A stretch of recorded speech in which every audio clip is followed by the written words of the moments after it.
स्वामी दयानंद का बांका वीर सिपाही हूँ। मैं तो महर्षि दयानंद का बांका वीर सिपाही हूँ।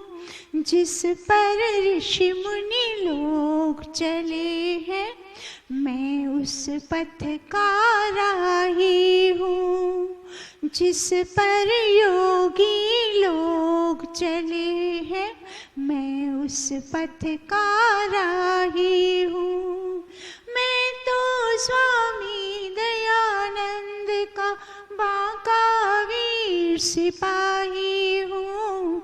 जिस पर ऋषि मुनि लोग चले हैं, मैं उस पथ का राही हूँ। जिस पर वैदिक लोग चले हैं, मैं उस पथ का राही हूँ। हाथों में बंदूक वेद की लेकर हरदम चलता हूँ।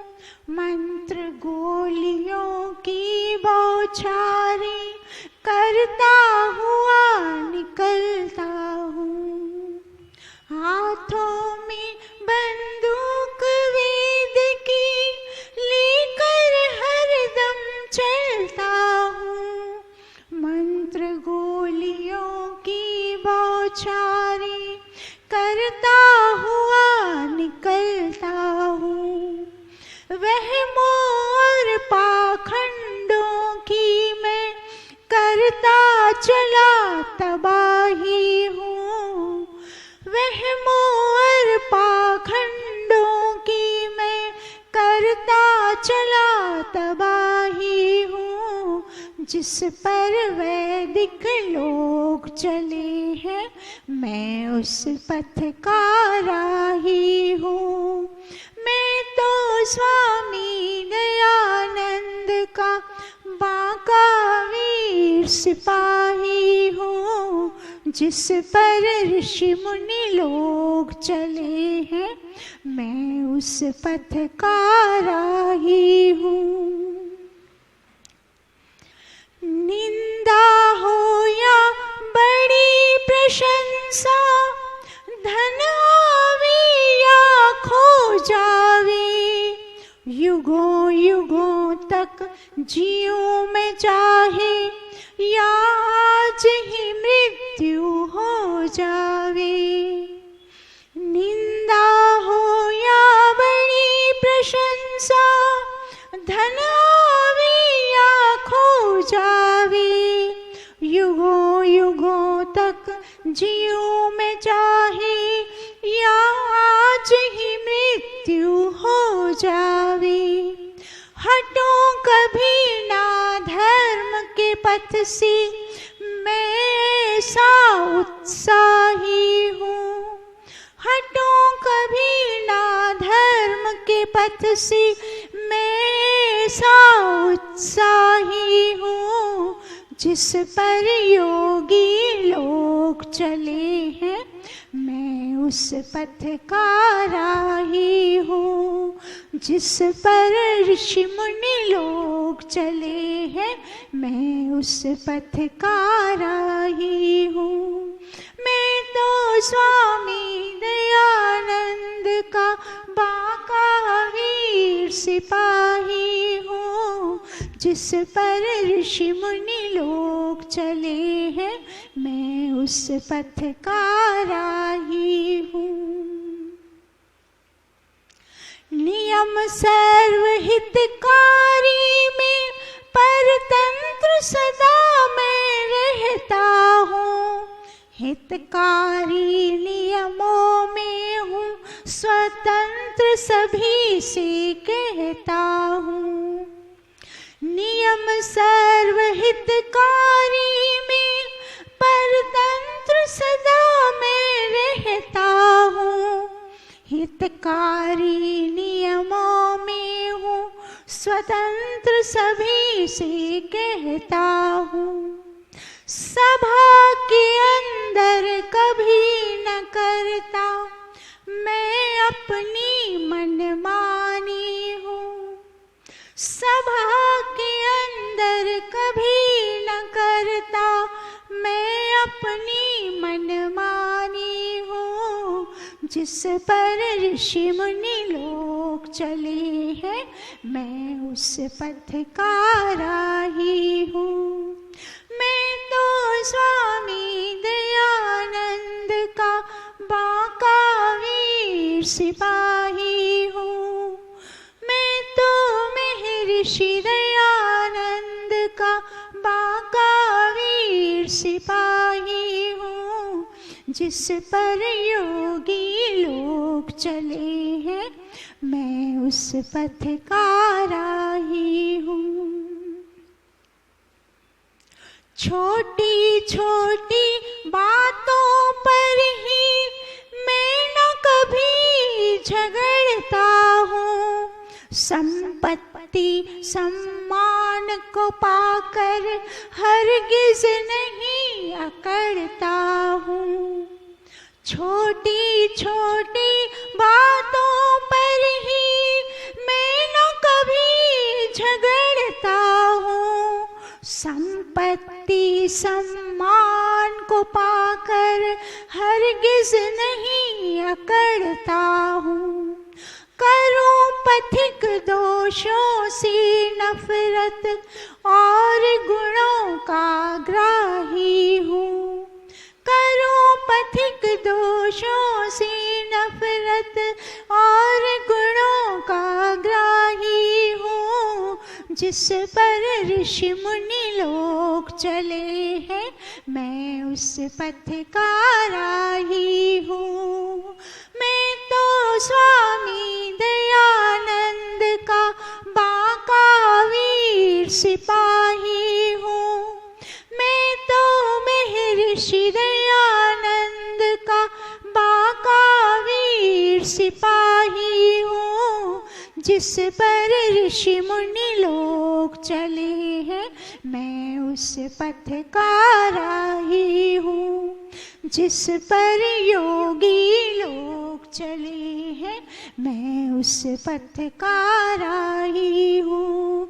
जिस पर वैदिक लोग चले हैं मैं उस पथ का राही हूँ।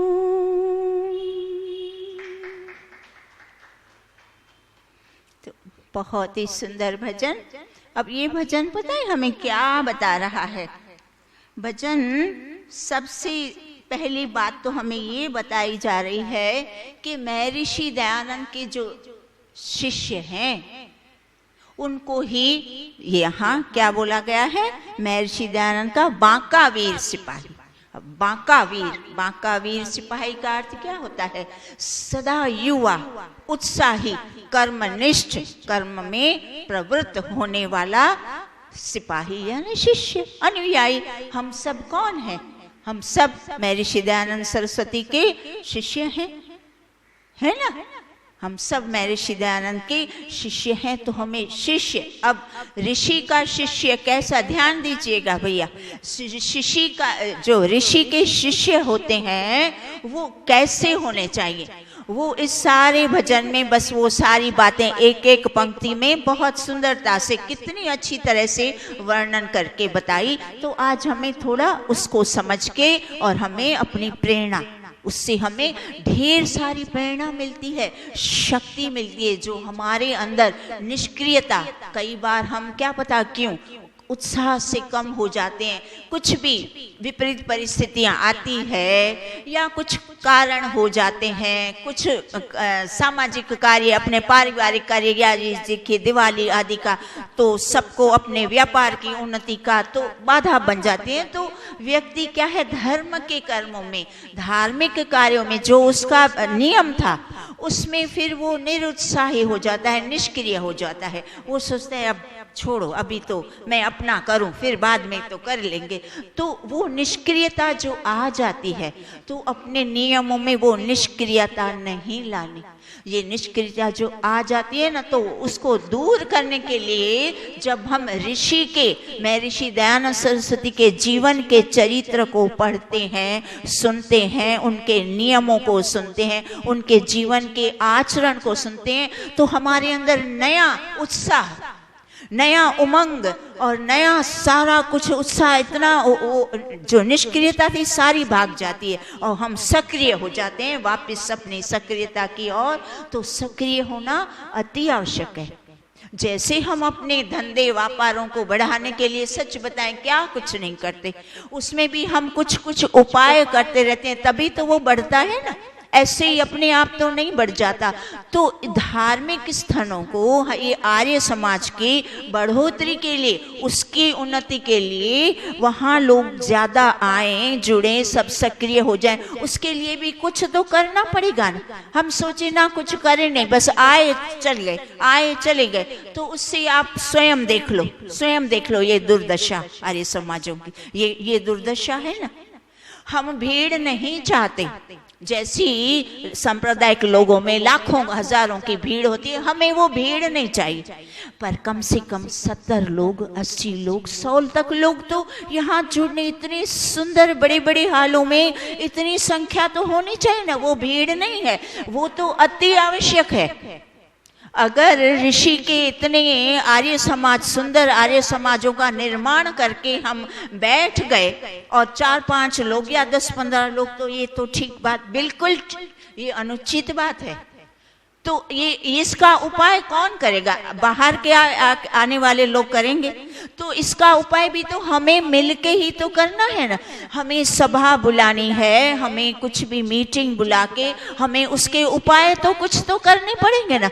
ऐसे ही नहीं, अपने व्यापार में जब मंदी आ जाएगी तो चुपचाप बैठ जाते हो, तब तो कुछ ना कुछ सक्रियता, कुछ ना कुछ उपाय कहाँ से भी दिमाग से सोचते हो, इससे सलाह उससे सलाह, कुछ भी करो भाई, व्यापार को बढ़ाओ, कैसे चलेगा?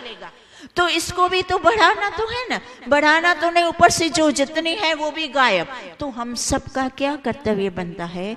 जो नियमित हमारे आने वाले हैं, अनुयायी हैं, जो सत्संग सुनने आते हैं, तो वो जब 2-3 दिन 4 दिन तक कोई नहीं आ रहा, तो हम सबका कर्तव्य बनता है ना, जो अधिकारी लोग हैं, तो उनको फोन किया करें, पूछें भाई क्या हुआ, क्या समस्या है, कुशल मंगल हो, क्यों नहीं आ रहे हो। तो इस तरह से जुड़ता है ना व्यक्ति, एक दूसरे से प्रेम से पूछना। जैसे हम आपस में मित्रगण होते हैं, रिश्तेदार होते हैं, तो एक दूसरे से सलाह मशवरा, फोन नहीं करते, उनको नहीं पूछते क्या बात है, क्यों बहुत दिन से बात नहीं हुई, क्यों आए नहीं, क्यों मिले नहीं। तो इस तरह से हम, ये सब परिवार है ना हमारा, यह आर्य समाज हमारा एक बहुत बड़ा परिवार है। तो ये जितने भी लोग हैं, हम एक दूसरे के प्रति प्रेम होना चाहिए, भाव होना चाहिए, सद्भावना होनी चाहिए, उनके दुख दर्द में हमें शामिल भी होना चाहिए। अगर उनके घर कोई समस्या है, कोई क्या है, तो हम फोन करें, पूछें, और वास्तव में अगर सचमुच समस्या है तो उसको मिटाने का, हटाने का कुछ भी प्रयास करें। कुछ तो करना तो पड़ेगा। मात्र सत्संग, थोड़े जो लोग हैं सत्संग सुने चले गए, सत्संग सुने, तो ये ठीक बात है। इसका उपाय यही जो हम बता रहे हैं, ऐसे छोटे छोटे उपाय, ये कोई बड़े बड़े महंगे वाले या बहुत अधिक आपको परिश्रम देने वाले ऐसे तो है नहीं। फोन घुमा दिया, क्यों भैया जी, क्या हुआ बेटा, क्यों नहीं भैया जी, क्यों बहना जी, क्यों भाभी जी, क्यों नहीं आ रहे, क्या हो गया, सब कुशल मंगल है, ऐसा मत कीजिए। अगर वो छोटी मोटी बात बताते हैं, बाधाएं तो नहीं, ये सब तो चलता रहता है, आप समय से आया कीजिए। तो सामने वाले को भी लगेगा नहीं, मेरी जो उपस्थिति है उसका महत्व है, तो मुझे जाना चाहिए। तो हम सामने वाले को उसकी उपस्थिति का महत्व तो कराएं। कोई आए तो आपकी मर्जी, वो नहीं आए तो आपकी मर्जी। अब हमारा जब ऐसा होता है भाव, तो फिर लोग नहीं जुड़ेंगे, फिर बोलेंगे ठीक है, सब आज दुनिया में अपने कार्यों में तो मस्त है ही है, और मात्र कार्यों में नहीं, ऐसे अन्य आप देख लीजिए, ज्ञान बांटने के आज अन्य बहुत सारी संस्थाएं हैं।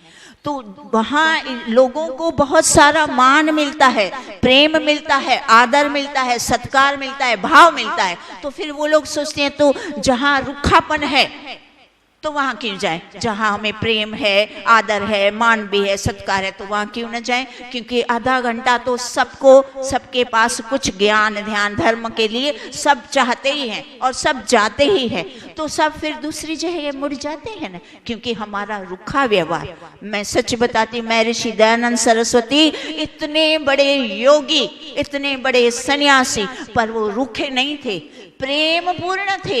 इतना उनके अंदर प्रेम भरा था एक एक व्यक्ति के लिए, क्या छोटा क्या बड़ा। उनके प्रसंग तो सुने, एक बार कोई एक कृष्ण राव, उनका ही कर्मचारी व्यक्ति, तो उसको तेज बुखार ज्वर आया होगा।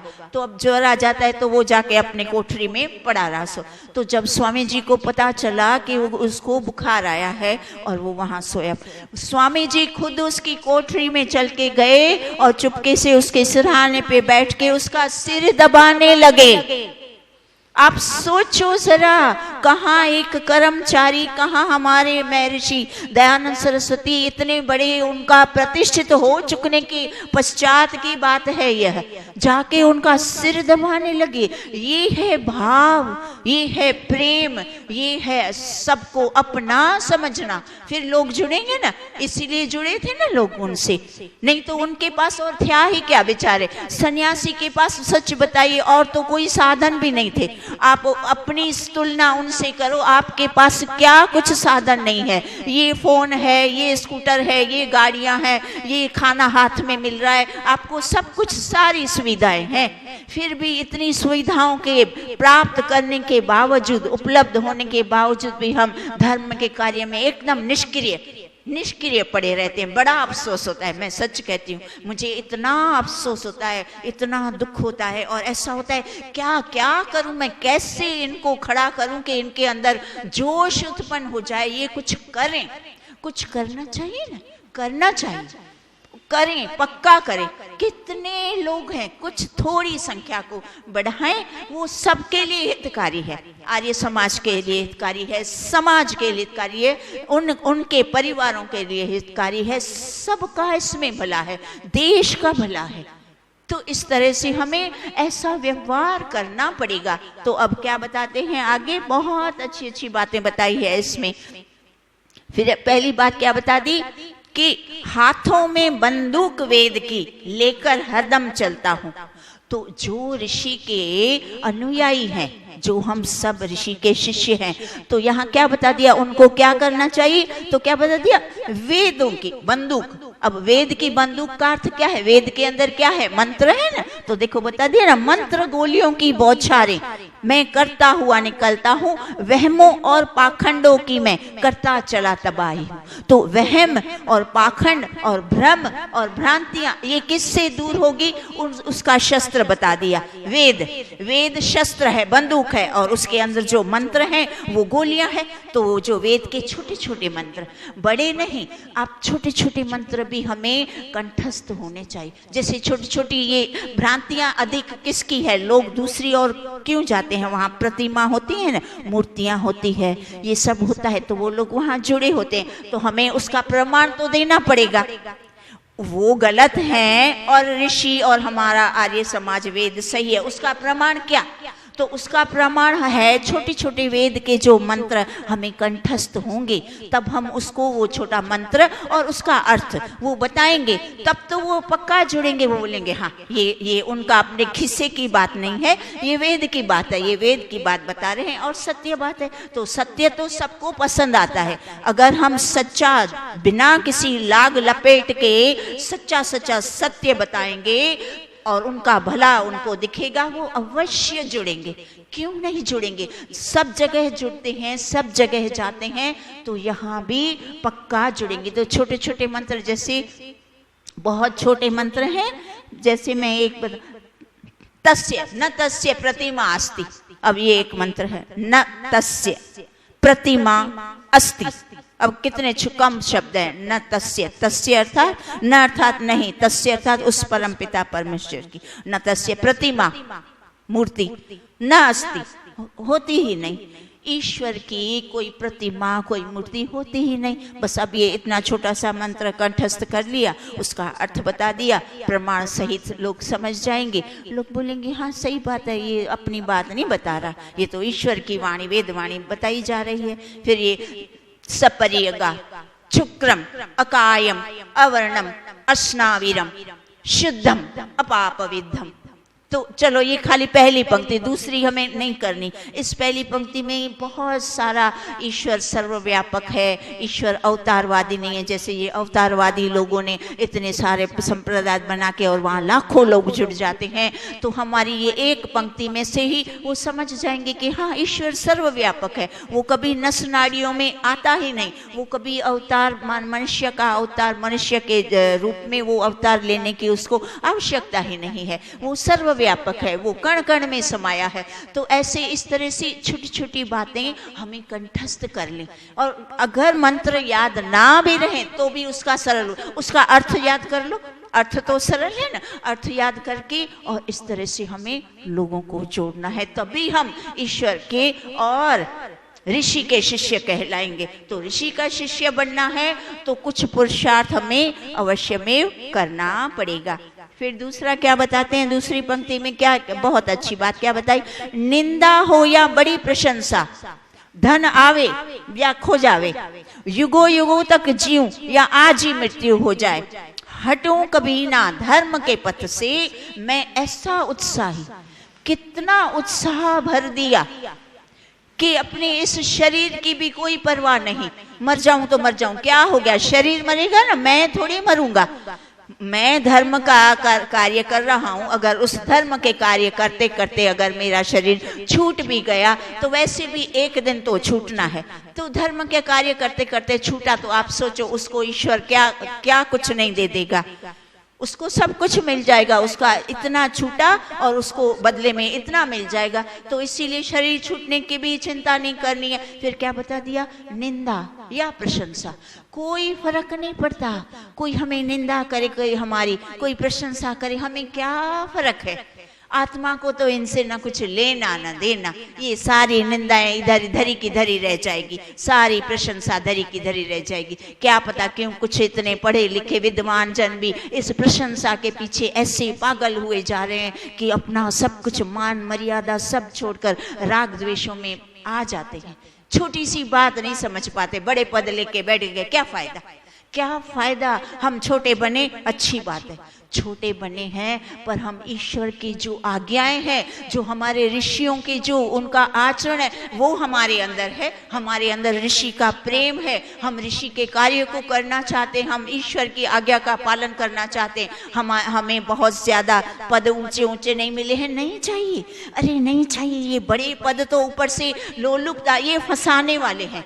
ये बड़े पद जिन्होंने प्राप्त किए हैं ना, वो अपने पद से च्युत हो गए हैं, वो उनका पतन चालू हो जाता है। क्या पता क्यों, वो पहले जाते तो हैं धर्म का कार्य करने के लिए, उनका पहले प्रथम भाव अच्छा होता है, शुद्ध हमारे जैसा कि नहीं हम बहुत अच्छा कार्य करेंगे, ऋषि का कार्य करेंगे, लोगों को वेदों से जोड़ेंगे, लोगों के दुख दर्द दूर करेंगे, राष्ट्र का समाज का कल्याण करेंगे और हम मोक्ष प्राप्त करेंगे। प्रथम उनका यही भाव था। पर जब ऊंचा पद प्राप्त कर लिया, बहुत सारी लोकेशना मिल गई, फिर वो भाव कहाँ गुम हो जाता है और कैसे कैसे वो पैंतरेबाजी करना शुरू कर देते हैं। इतना राग इतना द्वेष करते हैं ना कि हम उनकी बातें सुनेंगे तो लोग सोचेंगे चलो भागो भाई, यहाँ तो आने की कोई आवश्यकता ही नहीं, छोड़ो छोड़ो छोड़ो। हम ये ज़्यादा चीज़ें पता है क्यों दोहरानी पड़ती है, पढ़ते हैं ताकि हमारा उमंग उत्साह बना रहे। हमें जो ये बाधाएं आती है उन बाधाओं को हम पार कर जाएं, वरना तो मनुष्य इन बाधाओं में पड़ जाएगा, अटक जाएगा बेचारा, मार्ग को छोड़ देगा। तो हमें इन बाधाओं से बिल्कुल भी ग्रस्त नहीं होना, इन बाधाओं को परे हटाते जाना। कोई बात नहीं, कोई निंदा करे कोई फर्क नहीं। ऋषि की कम निंदा हुई है, ऋषि को क्या, एक बार वो एक व्यक्ति था। ये जो जितने मूर्ति पूजा तो तब इतनी अधिक थी, अभी भी उतनी ही अधिक है, अंतर जरा भी नहीं आया। पर अंतर इतना आया कि पहले लोग जो पौराणिक लोग थे ना, वो इतने सारे वो अंधे थे कि जो कोई इसकी आलोचना करता तो उस पे ईंट पत्थर फेंकने तक हावी हो जाते थे। तो जब ऋषि के प्रवचन होते थे तब क्या, एक बार सूरत की बात है, ऋषि का प्रवचन हो रहा था और एक वो पंडित खड़ा हो गया चालू उसमें और ये मूर्ति पूजा के प्रमाण देने लगा कि देखो कितने सारे शास्त्रों के उसने प्रमाण सुनाता रहा। अब ऋषि उनका अच्छी तरह से उनका समाधान वेदों के माध्यम से करते रहे। अब जब वेदों के माध्यम से प्रामाणिकता से उसकी जब बात पूरी सी खंडन हो जाती है तब वो लोग क्या करते हैं, चिढ़ जाते हैं। उनकी बात जब झूठी साबित हो जाती है तब वो इतना चिढ़ जाते हैं और इतने हठाग्रही, इतने दुराग्रही होते हैं। तब वो अनैतिकता पे और वो उनके साथ जो दूसरे भी उनको सपोर्ट करने वाले होते हैं, फिर वो ईंटें, चालू व्याख्यान में ईंटें फेंकना, पत्थर फेंकना, मिट्टी फेंकना, धूड़ फेंकना, ऐसा सब करने लगे। तब उनके जो शिष्य थे ऋषि के जो शिष्य थे तब भी वो बहुत ही प्रामाणिक और बहुत ही भाव प्रधान और ऋषि के ऊपर जान छिड़कने वाले थे। तब वो एक बलवंत शिष्य एकदम से खड़ा हो गया, आग बबूला होके तेरी जुबान खींच लूंगा, जो उंगली ऊंची उठा के ऐसे ऋषि के सामने बात करी है तो तेरी उंगली काट दी जाएगी। तब ऋषि उनको शांति से, बैठो बलवंत, क्यों, हमें किसी पे आक्रोश करने की कोई आवश्यकता नहीं, ये सब हमारे भाई हैं, कोई बात नहीं। इन लोगों को अभी समझ नहीं है, ये ईंट फेंके, पत्थर फेंके। और उनको ये भी बताया गया, किसी शिष्य ने बोला अभी व्याख्यान छोड़ दो, नहीं करना यहाँ। बोले नहीं नहीं नहीं, ये हमारे भाई हैं, ये ईंट पत्थर नहीं है, ये फूलों की वर्षा हो रही है। मैं तो अपना व्याख्यान अपने समय पर ही समाप्त करूंगा, कोई बात नहीं। इनको जब एक दिन समझ आएगी तब फिर कुछ लोग जो थोड़ी भी मनसाई जिनमें होती है वो थोड़ा समझती हैं, वरना तो लोग हैं। तो इस तरह से अब ऐसी प्रेरणादायक बातों से पता है हमें कितनी सारा प्रेरणा मिलती है कि ऋषि ने इतना सहा। आज का समय ईंट पत्थरों का या गाली गलौज का तो नहीं है, हाँ थोड़ा बहुत विरोध होता है, थोड़ी बहुत निंदा हो जाती है, कोई बात नहीं, ये तो चलता है। इतना उन्होंने इतना चलाया, हमें इतना नहीं चला सकते, चलाना पड़ेगा, कोई बात नहीं, इतना हम अवश्य चलाएंगे। तो ऋषि की बातें, उनके प्रसंग सुनने का और सुनाने का मात्र एक ही उसका लक्ष्य है कि हम इन बाधाओं से डर ना जाए, एकदम निर्भीक बने रहे ना, हमें ये बाधाओं से डरना नहीं और हमें अपना कार्य करते रहना है। समय तो ऐसे हो जाता है, कितनी सुंदर बातें, फिर कितनी अच्छी अच्छी बात बता दी। क्या बताई, छोटी छोटी बातों पे मैं कभी झगड़ता नहीं, छोटी छोटी बात पे हम शिष्य होके आपस में कभी नहीं झगड़ना। ये देखो ऋषि के समय जो भी प्रसंग होते थे इतने खराब वाले, वो शिष्यों के माध्यम से कभी नहीं हुए थे। वो सारे पौराणिक लोग, जो दूसरे विरोधी लोग थे वो करते थे, अपने वालों ने कभी ऐसा दुस्साहस नहीं किया। तो हमें इन बातों से ये भी शिक्षा मिलती है कि हम आपस में छोटी छोटी बातों में हमें कभी झगड़े नहीं करने, मनमुटाव नहीं करना। विचार सबके अलग होते, मस्तिष्क अलग है, घर में अलग घर है, अलग परिवार है, तो विचार तो सबके अलग होंगे, उसमें कौन सी बड़ी बात है। सगे भाई भाई के विचार नहीं मिलते तो हमारे आपस में विचार अगर टकरा भी गए तो कोई बात नहीं, विचार टकराए हैं, हमें स्वयं को नहीं टकराना, मन का टकराव नहीं चाहिए, मन में प्रेम बना रहे, जो विचारों में टकराव है उसको भी सुलझाते जाओ। नहीं, ये बात ऐसी है, ये बात ऐसी है, प्रेम से, शांति से, नम्रता से, सभ्यता से। ये चिल्लाचिल्ली करना, चार लोग सब सुन रहे हैं, ये प्रभाव, गलत प्रभाव पड़ता है। तीसरे सारे लोग वो बोले ये क्या हो रहा है, ये विद्वानों के संग क्यों ऐसा, तो फिर लोगों की श्रद्धा कम हो जाएगी ना, वो क्यों आएंगे, बोलेंगे अरे हमारे वहाँ जहाँ हम जाते हैं वो जो मंचस्थ होते हैं उनको तो हम पैर छू छू के मालाओं से क्या सजा देते हैं, और यहाँ तो इसका अर्थ है कि यहाँ तो कुछ है ही नहीं, तो फिर क्यों जाए। ये कुप्रभाव पड़ता है ना, तो इसका सारा श्रेय हम निमित्त बन जाएंगे ना। हम जोड़ते तो नहीं, तोड़ने में हमारा नाम आ जाएगा ना, हम क्या तोड़ने में शामिल अपना नाम लिखाना चाहते। तो इसीलिए छोटी छोटी बातों को हमें बहुत ध्यान देना है। छोटी सी बात, इसमें कोई ना इसका नुकसान ना उसका, पर प्रभाव, इसमें आर्य समाज की हानि है। आर्य समाज पे उसका प्रभाव लोगों के ऊपर बहुत गलत पड़ता है। इसलिए हमें आपस की एकता, प्रेम, एकता, भाव, सद्भावना, उसको कभी कम मत करो।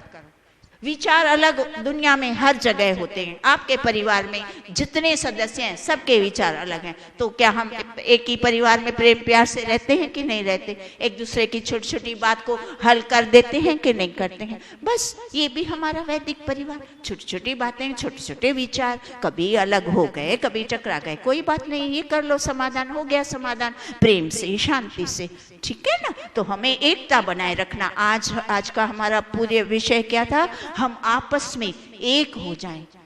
एकता बनने कम है, मुट्ठी भर है, उसमें भी ऐसा होगा तो आप सोच लो फिर हमारा हश्र क्या होगा, फिर हमारा हश्र दूसरे क्या करेंगे? हम अपने ही पैर पे, इसको कहते हैं अपने पैर पे कुल्हाड़ी मारना। तो समझदार व्यक्ति कभी अपने पैर पे कुल्हाड़ी नहीं मारता। और हम थोड़ी संख्या बढ़ाएं, थोड़ी संख्या, भीड़ नहीं चाहिए पर थोड़ी संख्या, थोड़ी, जैसे लगे कि हाँ यह व्याख्यान हो रहा है, थोड़ा कुछ तो लाभान्वित, तो खाली हाल देखकर हृदय बैठ जाता है, हृदय बैठ जाता है। थोड़ा सा, थोड़ी सी अच्छी संख्या अपनी जैसे पहले थी वो ऐसी, जो हमने जोड़ी थी वो वैसी हमें सबको जोड़ना है। ओम द्यौ शांतिरंतरिक्षं शांति पृथ्वी शांति रापः शांति रोषधयः शांति वनस्पतयः शांतिर्विश्वे देवा शांति ब्रह्म शांति सर्वं शांति शांतिरेव शांति सामा शांतिरेधि। ओम शांति शांति शांति। सर्वेभ्यो नमः। आप सबका बहुत बहुत धन्यवाद।